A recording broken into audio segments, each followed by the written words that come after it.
So I'm not sure that there is a better time to do a lecture, or in this case, a video of what I would have done had I lectured on resilience.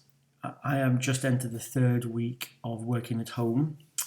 I am with my wife at home. We're also both working full time. She's upstairs. I'm down here in the living room, and we have our 6-year-old at home with us, and we're trying to homeschool her at the same time. And given my role, which I will talk about in a second, I have rather a number of demands placed on me at the moment. And to add to it all, I have trapped a nerve in my back, which is incredibly unpleasant and painful. So resilience is definitely a topic that is uppermost in my mind at the moment. And I was planning to do this lecture in any case.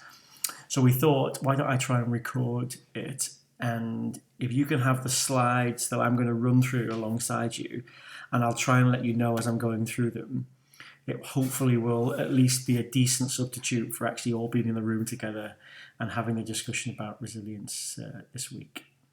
So let me first of all say that I'm Ben Jones. I'm currently the head of communications for Liverpool John Moores University, which, as you can imagine, means that I have had a very busy few weeks with the fallout, the impact, the ongoing implications of the coronavirus, and all the worries and anxieties that staff and students have around that at the moment, quite understandably.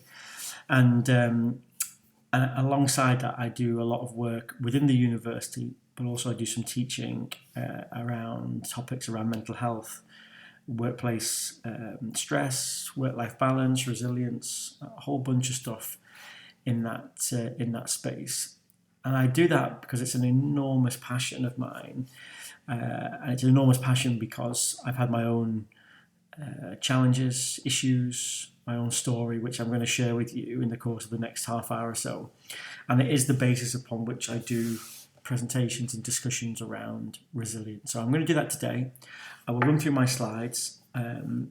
Say I'm sorry that we can't have a discussion, but I'm more than happy to leave my details with you all, which are on my slides, and for colleagues to get in touch and have a discussion if that is helpful. So I'm going to start moving through the slides. You'll see me doing that, and I will try and let you know. So in the session, which is the first slide, you'll see I want to tell you my story.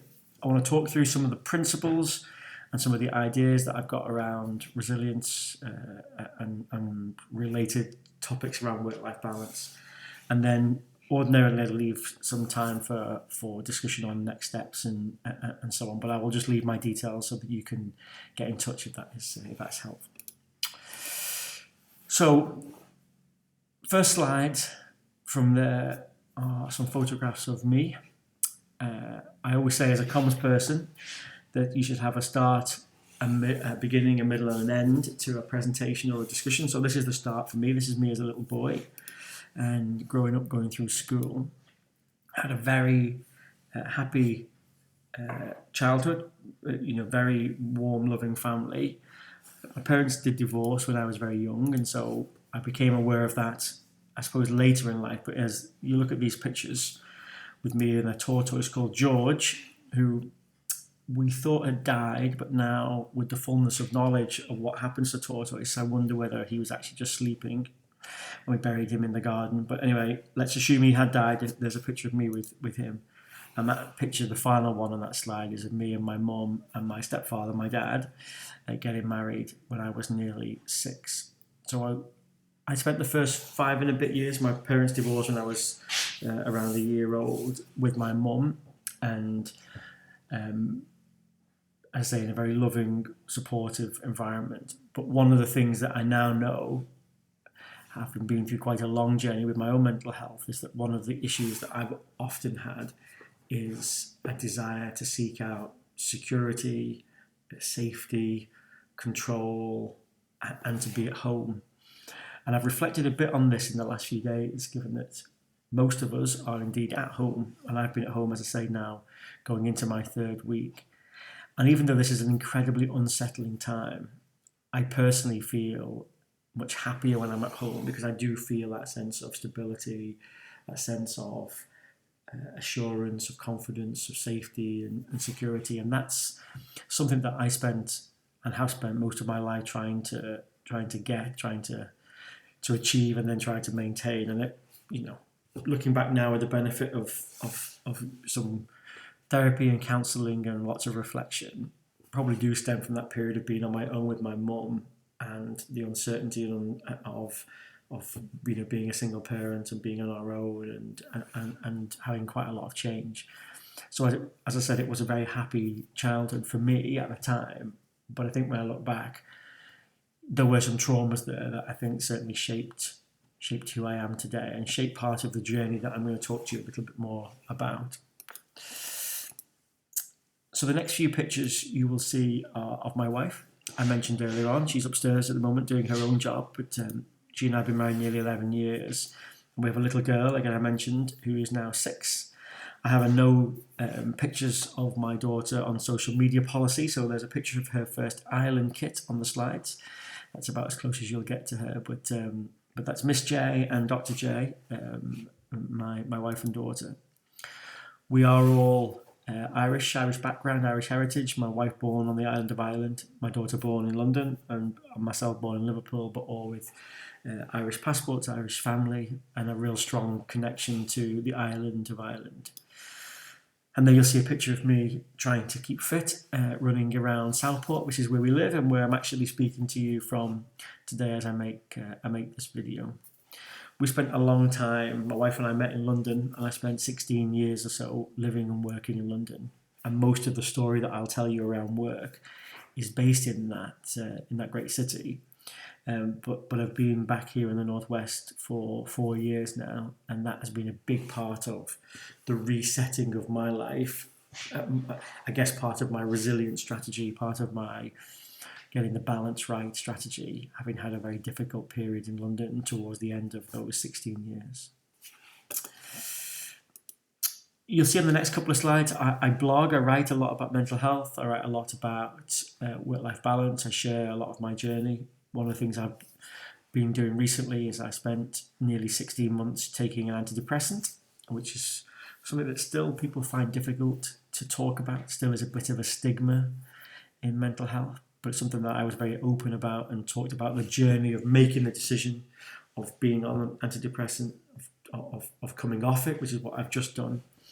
And I'm about 3 weeks actually into withdrawing completely from the antidepressant, which is working out pretty well so far. And as I've written on my blog recently, there's nothing quite like a global pandemic and all of the anxieties and worries that go with that to test the resilience and just the mental health and the well-being, particularly of somebody who suffers from depression as I do and suffers from anxiety.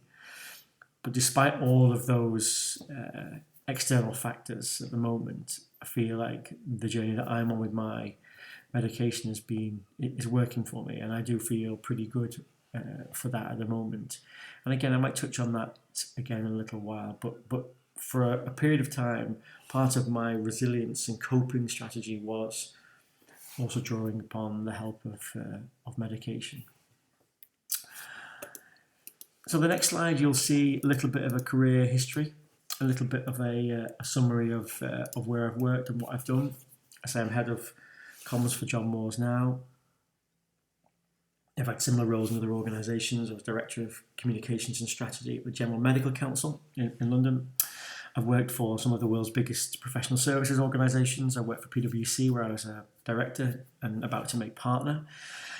I worked for Anderson Consulting, Accenture. I worked for KPMG, and I've worked for myself as well for 3 years post my breakdown, which I will come on to in a few minutes. So I worked for lots of big organisations, and within that, because I did a lot of consultancy work, I've worked with dozens of organisations of all shapes and sizes, multinational, global, UK businesses, high street businesses, banking sector, public sector, a full range third sector. So I have a lot of experience of working with different types of organisations, and I think appreciate the different pressures that they can bring. But I think one of the things that's taught me is no matter where you work, the setting you work in, the role you work in, ultimately your mental health, your resilience, your work-life balance is a very personal thing to you. I happen to now work with a fantastic organisation. I'm incredibly proud to work at John Moores. And in fact, the last couple of weeks has made me even prouder of the organisation and the choice I made to come and work here, given the way that we've responded to the coronavirus. It's putting our staff and our students first, supporting each other and so on. But no matter how great an organisation is you work for, your mental health, your well-being, your resilience is about you, and ultimately it's about the choices that you make and making the choices and decisions that are right for you. Because no matter how great that organisation is, it will never, ever put you before itself. That's not how organisations work. They're not human beings. They're built for a purpose, a product purpose, a profit purpose, an outcome purpose, a service purpose. And as great as the people are that you work with, ultimately your mental health at work is down to you. And that's our fundamental belief around all of this stuff, which we, again, will reflect a bit more on. So next slide, you'll see a picture of a much younger and a much more hirsute individual getting married nearly 11 years ago, 10 years and 11 months, our anniversary coming up in May. And that's my wife and I on our wedding day. And I show you that because that's 2009. The next picture of me, if you click on, I'm wearing a Liverpool jersey, is about 4 years later. And when I look at these pictures, it reminds me of the deterioration, if you like, in my overall health. But really my mental health in that time, my weight has clearly changed significantly. I look a lot older. I can see, looking at those pictures, and I'm looking at the picture now, the toll that the stress and the pressure of work was taking on me. And at the time, my inability, I think, to find the right balance. In that moment, I would not have recognised that as somebody who was struggling with stress at work, with work-life balance and so on. But when I look back now, that is absolutely the person that I see in front of me here. The next slide and the next few pictures kind of illustrate, I think, part of the challenge that I really came to quite late. It took me quite a long time to realise what was happening to me. These are all pictures of me at work, or my view from going to work when I worked at PwC in London. Pictures of Tower Bridge, pictures of the Shard. These are all close by the office. And when I went back to look through these, I discovered that all of these pictures were taken between 7 and 7:32 in the morning. I was getting to work really early. I was the first in the office. I wanted to get in. It made me feel calm, made me feel I was in control. I created this sense of a routine for myself. I hadn't realised that I was really trying to manage my own stress at that point, and that often I would arrive at the office very sweaty, very hot, sometimes needing to go and dry my shirt. I was that sweaty through my shirt. I never actually noticed that was strange. And when I look back now and I say that, I realise how crazy that might seem. But I was running on adrenaline, on a kind of rhythm, on a habit. And I was getting into the office early every day, and I was going through this process. Clearly a highly stressed environment. I was a director at PwC. I was running a big business for them. I was in the process to make partner, which was my ambition there, and clearly put myself under enormous pressure. Just had our little girl, so was dealing with the pressure of becoming a new dad and balancing that. We'd moved house not long before that and so on. So there's a lot of things going on. But the predominant thing that I see, and the next picture is one of the porridge that I used to have every day. I was on first name terms with everybody in Pret near the office because I was left home really early to get to work and had breakfast at work. I got into a routine that I thought was a way of coping with my workload and work life, and it really wasn't. And ultimately, that last year before my breakdown was the period where I put myself under an extraordinary amount of pressure and was not coping. But again, if you could turn the camera around from those photographs and see the person taking them, I would not have recognised in myself at that point that I was struggling and that I was heading for both a breakdown and for a need to seriously reevaluate my life and the balance that I'd found. The next picture is a picture I took from the PwC office in Riyadh in Saudi Arabia. I was sent on a foolish trip to do something that was frankly unnecessary, but I was told was necessary at the time when I was working at PwC. And it illustrates for me a period of my life where I was determined to try and be at home and be with my daughter and my wife, and I was home every night for bath time and bedtime. This trip to Saudi Arabia, I left at crazy o'clock in the morning to get a flight via Frankfurt and so on, so that I could avoid being away an extra night.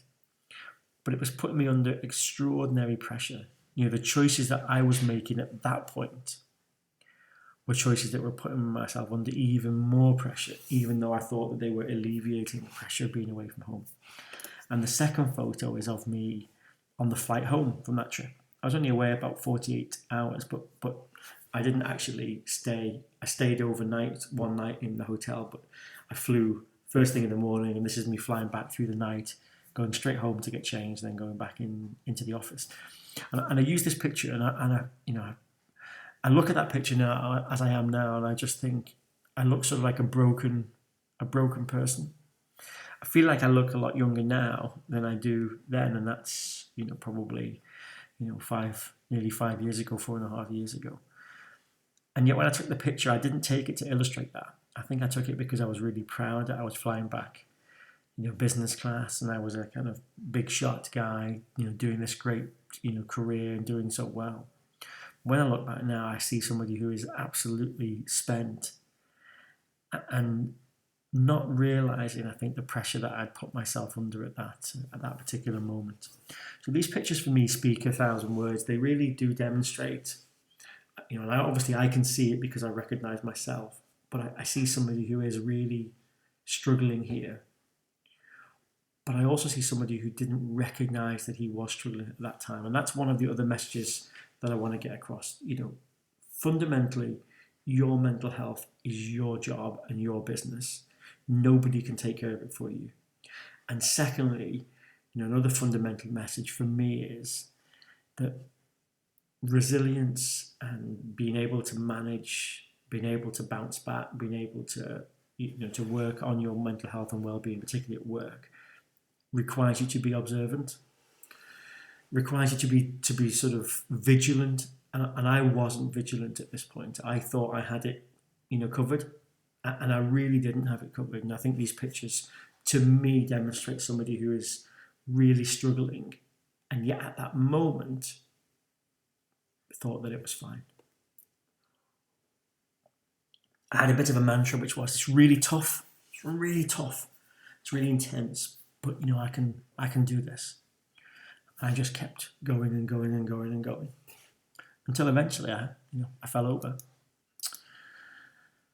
Now the next pictures I find really strange to look at. This is a family shot of us on Christmas, and in the beginning of the December of that year. So the picture in Riyadh was in July, and I continued to work at that pace for some time, and I was now in the track to make partner, and that was my kind of ambition.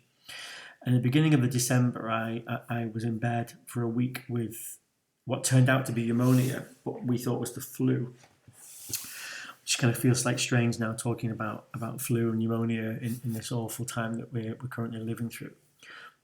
But I was in bed for a week, and cut a very long story short, eventually was sent to hospital by a GP who came to the home because I was starting my eyes were starting to be very yellow, and they thought that maybe I had kidney stones. In fact, it was actually the start of some organ failure and some organ damage, if you like, because I was in a really quite a bad way, and the doctors were really surprised at how sick I was when I got to hospital. So I was hospitalised for a week with pneumonia, and this is about 2 weeks after coming out. This is Christmas Day, and I use this picture. I'm not in this photo. That's some of my extended family, my in-laws, because when I look back to make this presentation a couple of years ago, I said to my wife, "Who cooked the Christmas dinner that day? Who made the turkey?"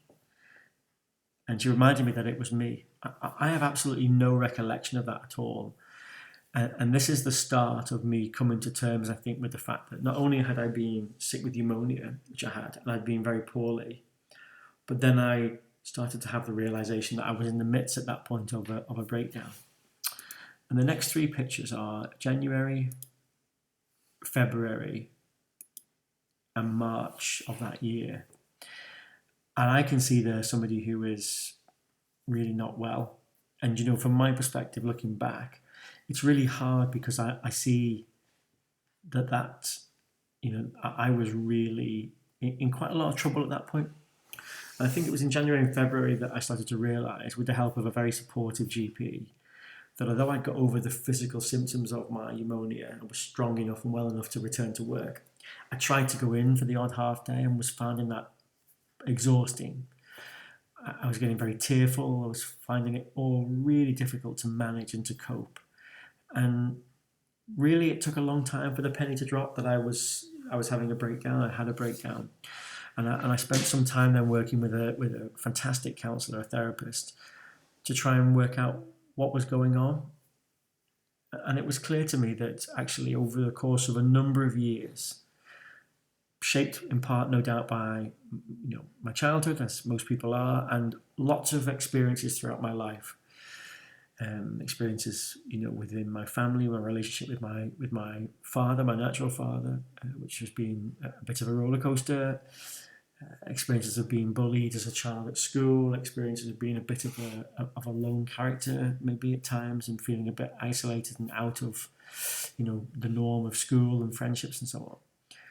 That I was somebody who dealt for many, many years with anxiety and depression, and certainly with things now I look back, like traveling, going to the airport or flying, that were of intense anxiety, intense stress and pressure. But I just thought I was frightened of flying. I hadn't quite realised the association that those events and those things were all about me at my most vulnerable, feeling both away from security and safety and feeling a loss of kind of control and agency and so on. And when I look back on these pictures, you know, I see somebody who's, you know, really now in the midst of a recognition that I was having a breakdown and really working through how I was feeling. And I think once I reached this point and I'd stopped working for a period, I'd taken some time off work and I was at home, it gave me time to reflect and it gave me time to piece together the story and what had been happening to me. And I had somebody who had managed huge teams of people, small teams of people, vast experience of leadership and management. I'd worked with individuals who'd been sectioned. I'd worked with individuals who'd had breakdowns. I felt I was really, really aware of issues of mental health in the workplace. And yet I didn't see what was happening right in front of my face to me at that time. And I think, again, that's back to the point about Vigilant. You know, it's maybe sometimes hard to see what's going wrong in your own life when you're busy with other people and supporting family and friends. But if I regret anything, it's that I wasn't vigilant enough to spot what was going wrong with me. And these pictures really illustrate that. So the next two pictures, picture of my brain. I'm not a brain expert, but I think that looks like a pretty impressive brain. And a whiteboard, which is a summary of a discussion I had with my then therapist, Rupert, when we were talking through, I did some CBT therapy at that point, thinking about triggers, thinking about choices, which is one of my big messages. You know, a lot of the things that I did and that I did wrong for me were because I made some pretty poor choices about where I spent my time and how I spent my time.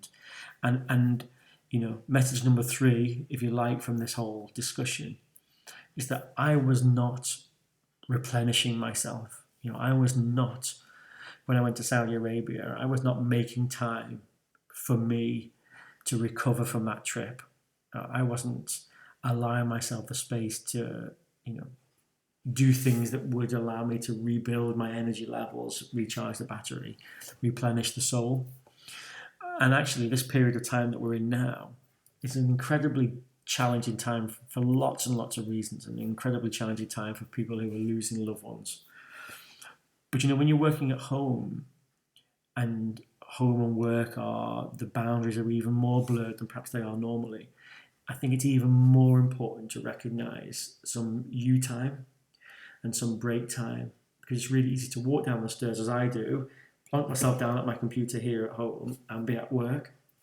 And I think back then I hadn't got the boundaries right. I thought I had because I was physically at home early in the evenings. I was on my phone, I was on my emails, I was looking at my laptop, I wasn't present. I might have been home for bath time, but I wasn't in the room. I wasn't mentally in the room. I was physically in the room, but I wasn't as engaged as I should have been. I wasn't present in the moment. And that's one of the big things that I learned from the therapy that I did at that point, which was there's a very, very big difference from being there and being present. And I certainly learned that through that process. And I hope that I've learned to apply that to now. So even today, I'm at home, I'm working, my wife's working, it's tough. It's a lot of external worries. I'm worried about my parents. We haven't seen them for 3 weeks. I'm worried about lots of family and friends. I'm worried about catching coronavirus, obviously. But we made time to go for a walk today, as our exercise. No phones, no talk about work, just a complete break, no talk about coronavirus. And we did a spring walk where we counted leaves and we looked for insects and we looked for blossom. And that was a way for me today, with my daughter and my wife, to replenish, to recharge. That was part of my resilience, plan today. And that's one of the things I learned through my therapy was, you've got to make choices that are also about how do you put yourself in the best position to manage the pressures of work, the pressures of home life, the pressures of maybe your caring responsibilities, maybe the things you do outside of work as well. And that for me is a really important part of my message, which is it's about the choices that you make as to how you look after yourself, as well as the kind of work you do and how you go about your work. So if we flick onto the next slide, and it starts with a 9-box set of images of me, I guess, and of me playing various golf courses. I guess one of the reasons why we moved here to Southport was so I could reconnect with the world of golf, which I love, and I love playing golf. But this demonstrates for me that one of the things that I did is I redefined what success meant to me. So if I look back to the guy in Saudi, the guy in the photographs, the pictures of work, success was financial success, it was work success, it was promotions, it was responsibilities, it was taking on more stuff, it was being more senior, it was running more teams, it was more projects, it was etc. etc. And now success for me is trying to play as many open championship venues as possible in a year. Success for me as I click through these images is going to watch Liverpool play. And the fact that we live here now means I can go to the match and spend time doing that.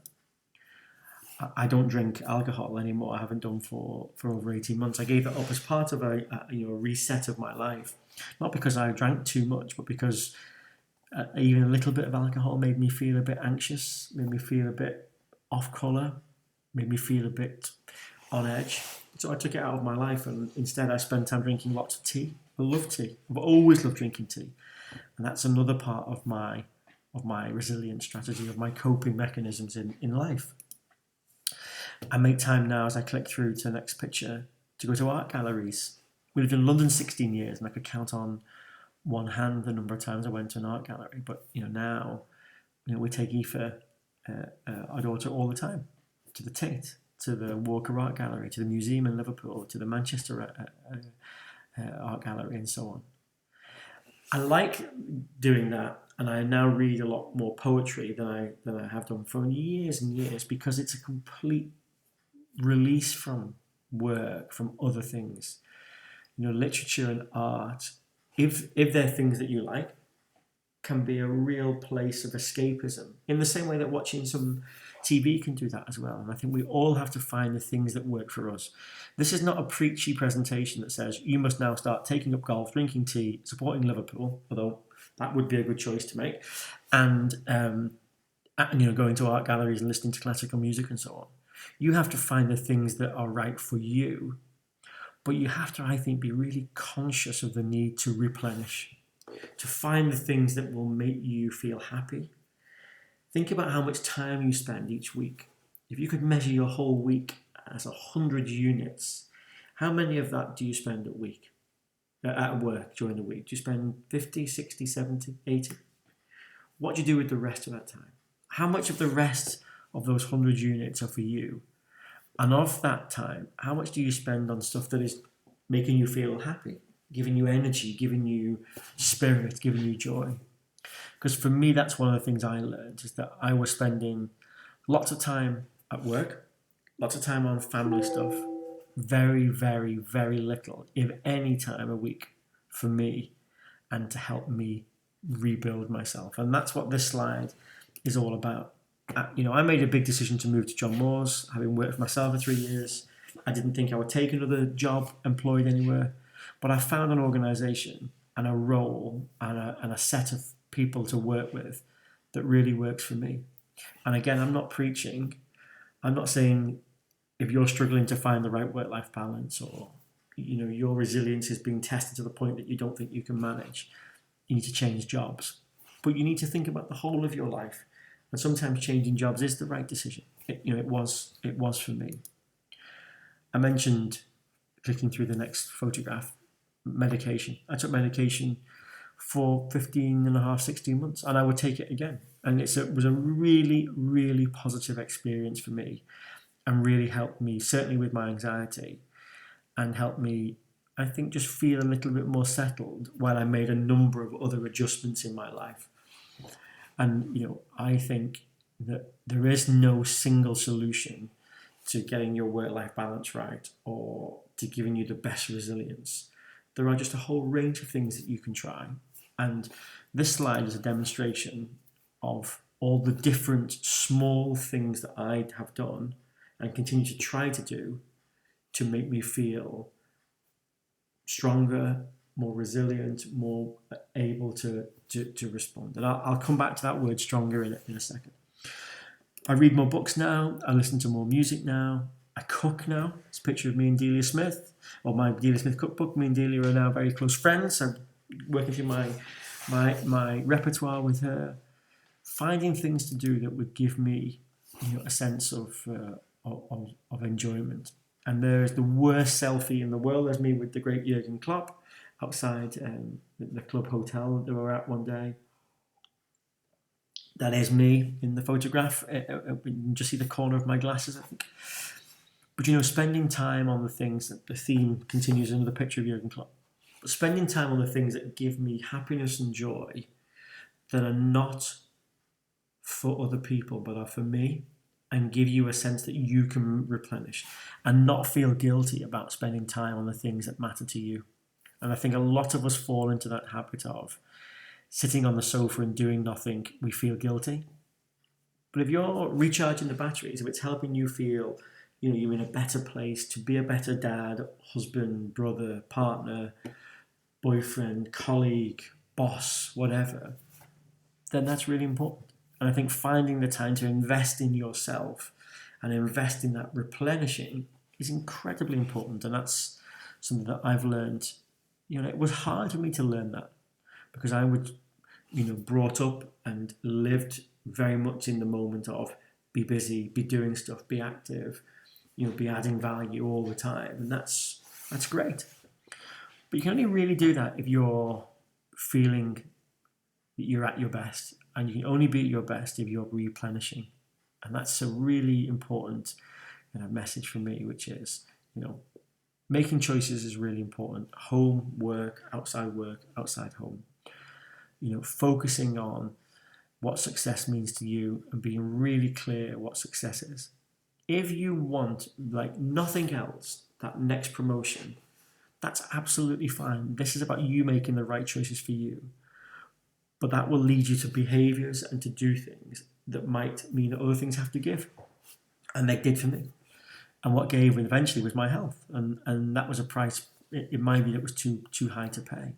So now I make different choices, and I focus on things that I think will make me happier and feel better, and that's how I define success, not how I defined it before.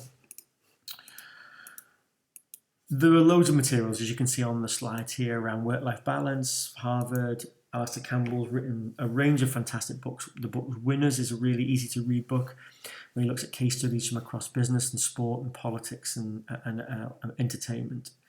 So there's lots of fantastic stuff out there and lots of resources online, as you can see as I click through all of these, on mental toughness, on resilience and so on.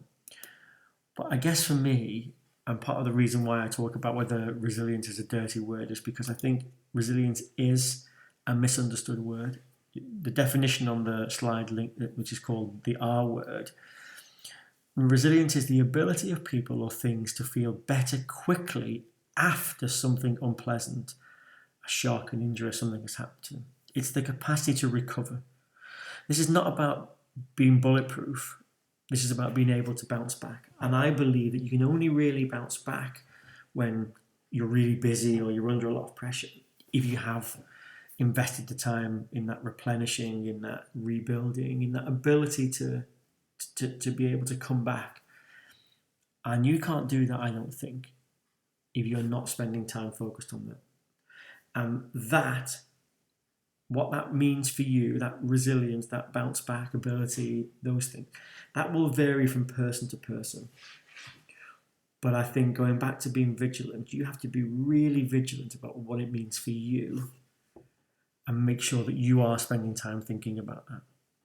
And that's the thing that I didn't do. I didn't spend enough time explicitly thinking about how can I build up myself, my strength.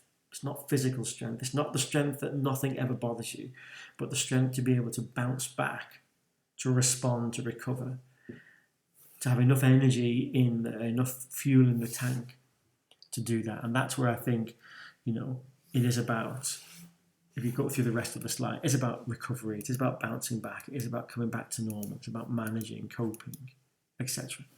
The next slide, I use this analogy, which is not original, but of the elastic band. And I think of myself as I stretched and stretched the elastic band for years and years and years until eventually it snapped.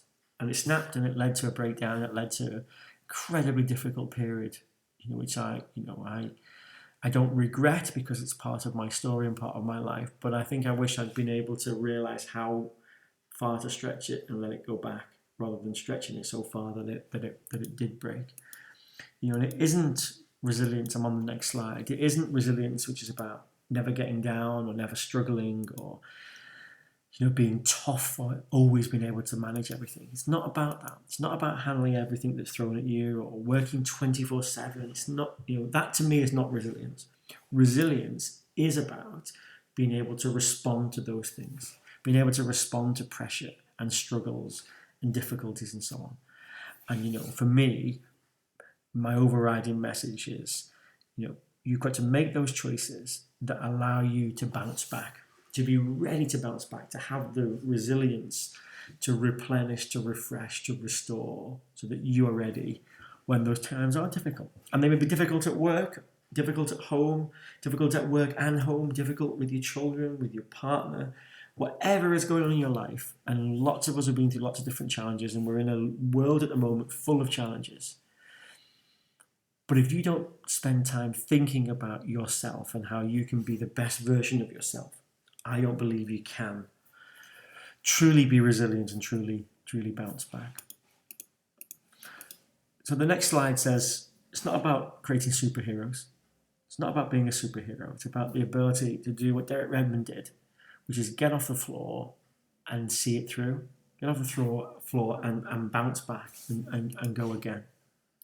So last few minutes, I just want to focus on those principles and ideas, and just really a recap, hopefully, of some of the things that I've said in the last 40 minutes or so.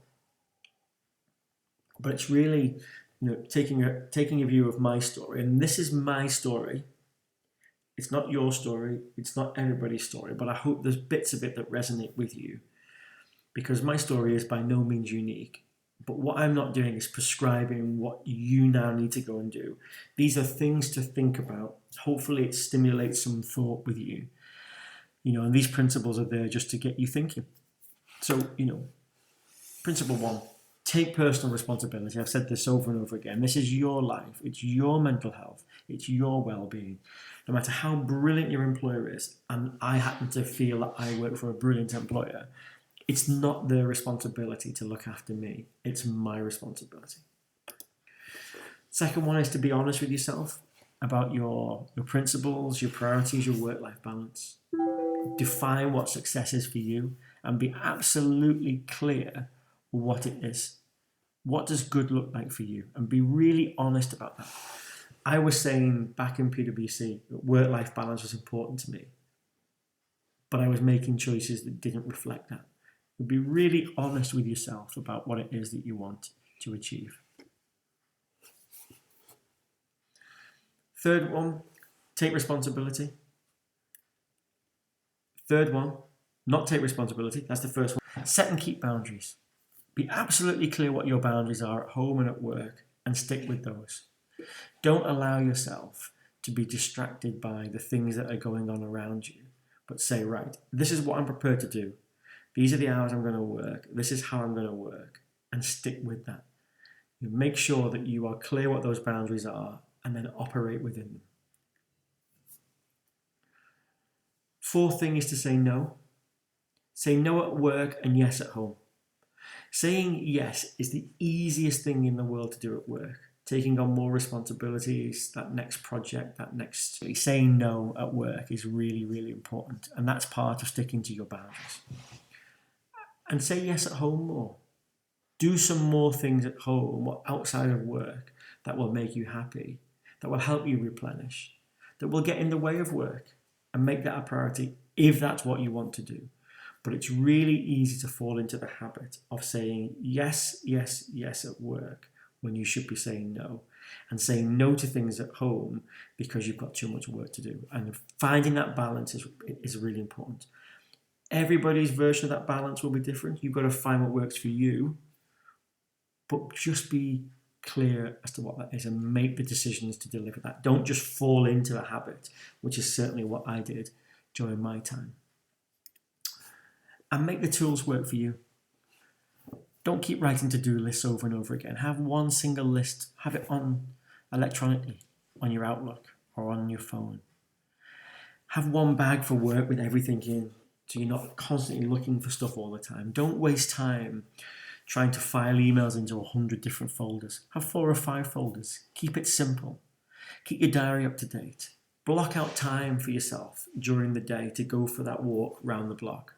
Put private appointments in to give yourself some space. There are lots of brilliant tools available to you, but make those tools your tools and not tools of the workplace to control you, but tools for you to find time and space for you, because ultimately that will be better for your employer as well as being better for you. And the final principle I would say is be vigilant. I mentioned vigilance quite a lot. My regret, as I've said, is that I didn't see what was happening to me. And, when I look back at those photographs, and you'll have seen them today as you've gone through this presentation, it's pretty clear that's not somebody who's looking on his tip-top form, on his best, his best form. Certainly not the healthiest set of images. And I didn't see what was happening to me. So check in with yourself. Be aware of how you're feeling. Listen to the signs. I had heart palpitations. I had pains in my chest. I was crying at work occasionally. I was sweating in the morning, as I mentioned. There were things that were happening to me that were not great. And I ignored them because I convinced myself it's tough making partner here. It's tough doing this really big job. And I'm just going to push on and do it. And that was, really was my biggest mistake. And I don't blame my employer for that. I blame myself because it was for me. It's my life. It was how I was feeling. It was for me to see what was going on. And I think that's something I really want to get across is that, you, as well as being responsible for the choices that you make, have got to be responsible for your own health. People say to me, why didn't your wife say to you, Well, she did say things to me, but it's ultimately you. You have to be vigilant and spot it. And I think no matter how many times someone says to you, you're maybe doing too much, you don't hear it. Be aware and be vigilant and listen to your body, listen to yourself, And have a think about those 100 shares. Have a think about those 100 units of time a week. How much of them are you spending on yourself? How much of them are you spending replenishing, getting yourself ready for the next week? How much time have you put in your diary that you know you've got a busy week? Have a quiet weekend. Give yourself a chance to rebuild and be ready for the week after. You've got a really quiet week at work, then you can do more stuff perhaps at the weekend. But think about the whole of your life and think about the choices that you're making that will allow you to be ready to bounce back when things get tough. As we know, things do get tough and we are living in an extraordinarily difficult time. And being able to find that time to refresh yourself is incredibly important. So the last slide really is just my contact details, which I will leave with you. I've left some reading in there as well. You can have a look through some of the articles that I sort of mention or pass over. But please do get in touch. For those of you who are looking at this presentation, this lecture, because you are involved with an MBA program at John Moores with Fiona McNamara, Fiona has all my details as well. Wish everybody involved in that program all the best. This is a presentation and a discussion that I have in lots of different forums. So if you're listening to this on my blog or elsewhere and you are interested, you can reach out to me on Twitter. You can reach out to me through my blog and on email. And I just hope it was an interesting set of thoughts, that you took something from my story that hopefully will help inform some of the choices you make. And as I say, this is a slightly unusual setting to do this, slightly unusual way of doing it. But I think given the time that we're in, I really wanted to try and capture this because I was due to do some of these presentations over the coming weeks, and that clearly won't be possible. And if you're watching this now during the coronavirus crisis, I hope that you're well and you stay well, and we come out of this together feeling resilient and strong, and we're all able to kind of bounce back, because that's what resilience is all about.